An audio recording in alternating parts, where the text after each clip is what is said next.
So I'm John McNeil, I'm the president of Worldwide Sales, and I know that you came here to see Elon Musk, so let me, without any further delay, introduce him.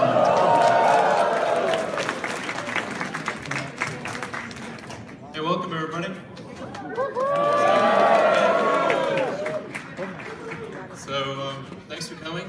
And I know there's a number of long-time Tesla supporters in the crowd, so thanks for your faith from the beginning. From Roadster, Model S, and everything. And so I'm just going to tell you about what our plans are in Hong Kong, and yeah, we got big plans. So, as I think you may know, the goal of Tesla is to accelerate the advent of sustainable transport. So to do whatever we can to have a sustainable future happen sooner rather than later. We started off with the Roadster back in 2008. It's a low volume, obviously high price. Now with the Model S and X, which are mid-price, mid-volume. And then in about 2 years, we expect to have the Model 3, which is a lower price, higher volume car. So the overarching goal, though, is just to accelerate the advent of sustainable transport, and to help other companies do that as well, which is why we open sourced our patents last year. Model S, we tried very hard to make an electric car be the best car. It was really important because previously people had the idea of an electric car as being like a golf cart, like something that was slow and ugly and low range. We had to show that an electric car could actually be the best car. It could be fast, it could be have great handling, look good, have long range.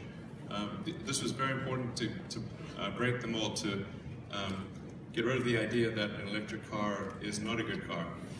And the results were, I think, quite good. 98% of owners would buy the Model S again. We won Car of the Year, and the Consumer Report said it was the best car that they've ever tested.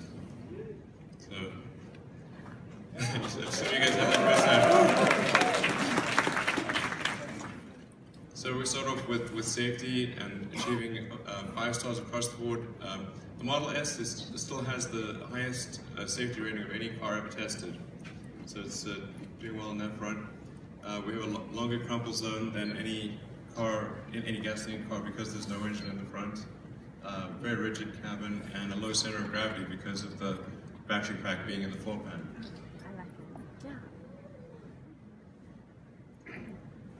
And then it's also all-wheel drive. It can make it to 100 kilometers in under 3 seconds.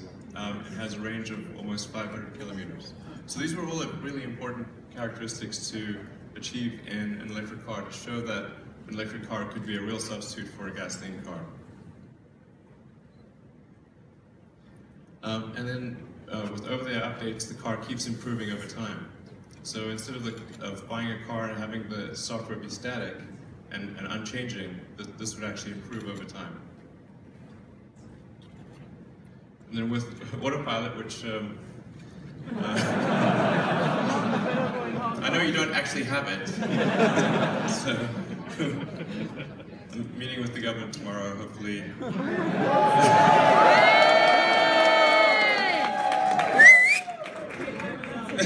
Well, we're going to have some conversations, and hopefully they will consider allowing us to release Autopilot in Hong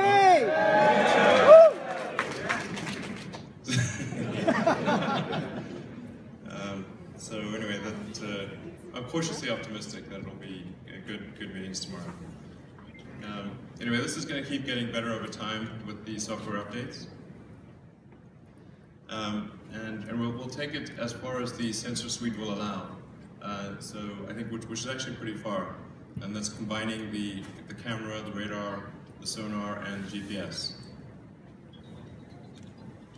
And it's worth maybe showing some of the key statistics. In 2004, Tesla was just 5 people. Now we're almost 15,000. And 5 years ago, we were making about 600 cars a year, and now it's 50,000 cars a year. So it's good progress, I think. And part of the fact that we've saved over 150 million liters of gasoline. So it's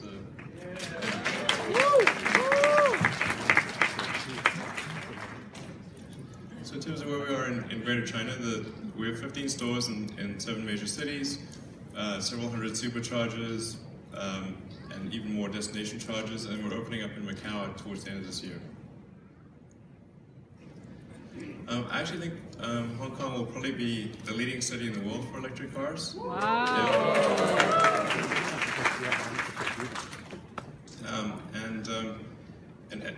Yeah, so I think it's going to be really a leading light because I think it'll actually have more EVs per capita than any other city, which means we'll pioneer figuring out how to do charging, how to handle the large number of electric cars on the grid, all of these issues, which will then be a good example for the rest of the world. I think Hong Kong is the perfect city for electric vehicles.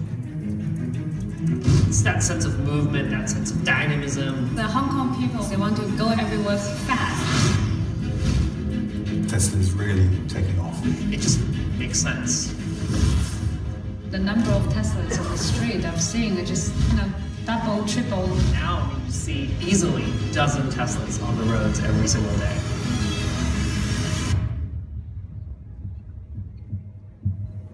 When I test drove it, I just couldn't stop thinking about the car afterwards. It's the combination of the practicality of it, the performance, all the cutting-edge technology inside the vehicle. We've got a 5-person family. Every day I feel comfortable with them strapped to the back of that car. It's one of the safest cars on the road today, if not the safest.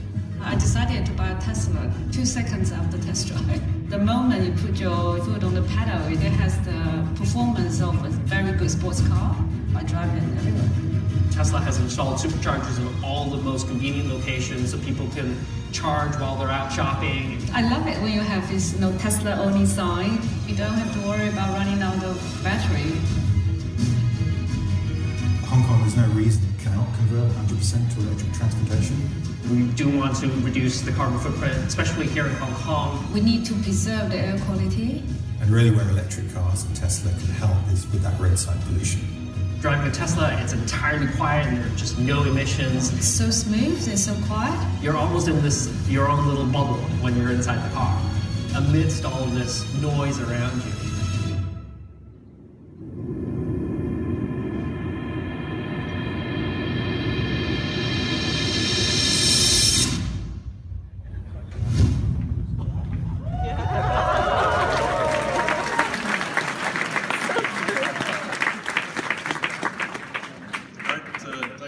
Thanks to the customers that were part of the video.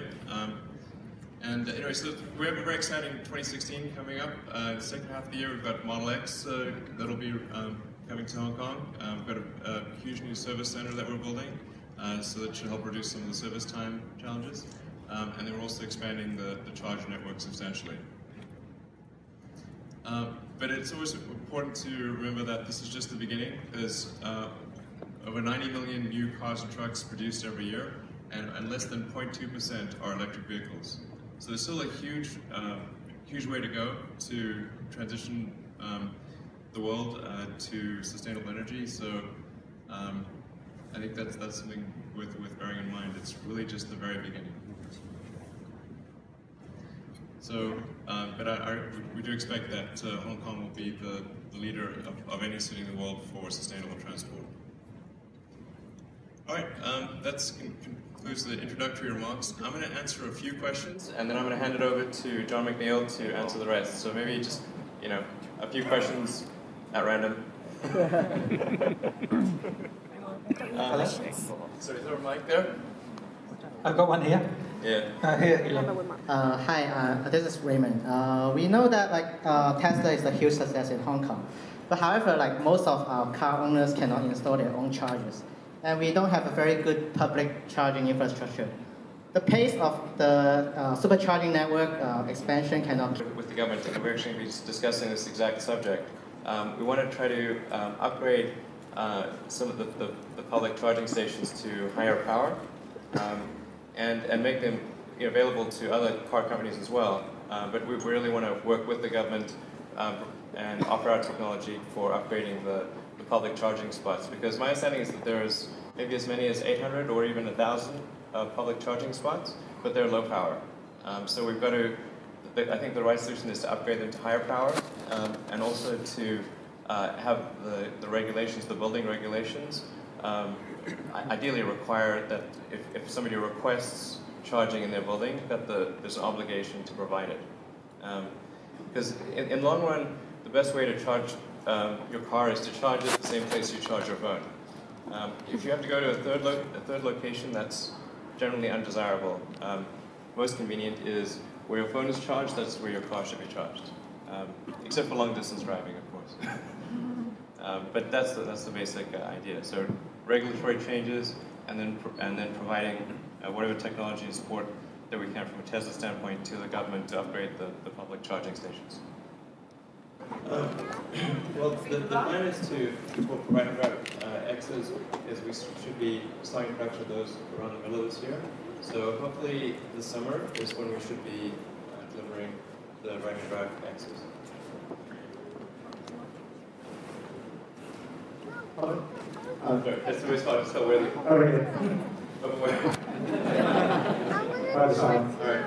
John, I'm here with Charge Hong Kong, which is Hong Kong's charity representing EVs. Again, thank you for coming. Specific question about autopilot. One of the most successful campaigns online for in the last couple of years was for blend tech. I don't know if you saw that one. Can you blend it? Simple demonstrations of the technology. I've been sort of waiting with bated breath to see a cascade of good news about autopilot and the situations it's saved. And all we've seen has been the disaster movies. Is there something to share? Or because for every bad news, we need 5 times more good news to balance it psychologically. Is there anything that Tesla could be sharing? Well, I mean, there is